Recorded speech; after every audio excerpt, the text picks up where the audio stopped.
Australia asylum.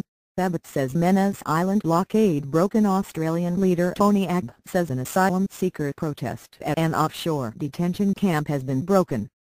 His comments came after guards at the Manus Island camp in Papua New Guinea (PNG) entered a compound where hunger-striking detainees had barricaded themselves in.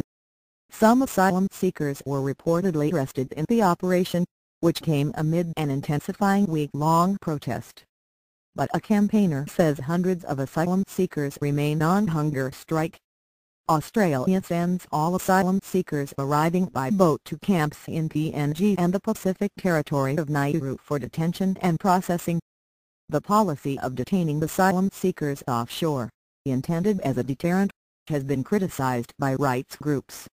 Reports from the center are hard to verify. The media is not allowed access to the site, and statements from officials and refugee advocates cannot be confirmed. Independently.Protests began at the Manus Island camp last week, and 2 days ago reports emerged that some detainees had barricaded themselves into one compound. Guards, reportedly wearing riot gear, entered the compound on Monday afternoon. There was a well-organized, well-coordinated protest in some parts of the Manus Center. It amounted to a blockade, Mr. Abbott said.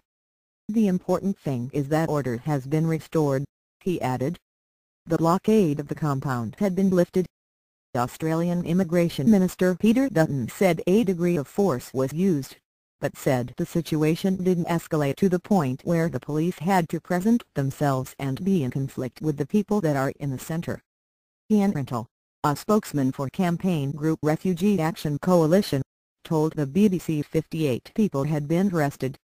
The guards are said to have been searching for alleged detainee ringleaders, who have been accused by Australian authorities of instigating the protest. Several detainees are said to have been taken to a solitary confinement unit at the centre. There were also reports of minor injuries, mainly among the detainees.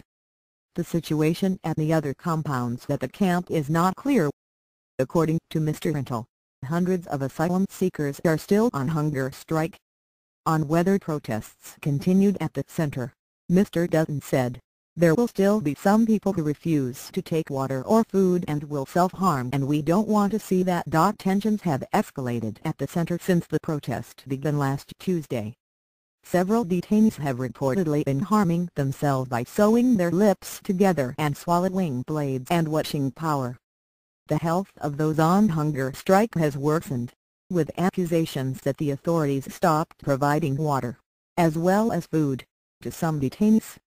However, the authorities denied this, instead accusing the detainees of preventing the deliveries. Mr. Dutton has also accused the asylum seekers of aggressive and disruptive behavior.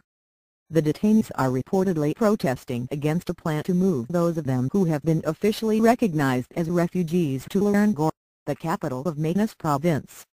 The detainees are said to be afraid that they will be attacked by local people if they are moved to Nauru.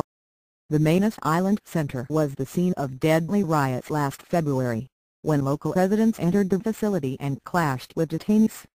One asylum seeker was killed and at least 70 were hurt in the violence. Under laws brought in by the previous government, none of the people held in offshore camps can expect to be resettled in Australia, even if they are found to be genuine refugees.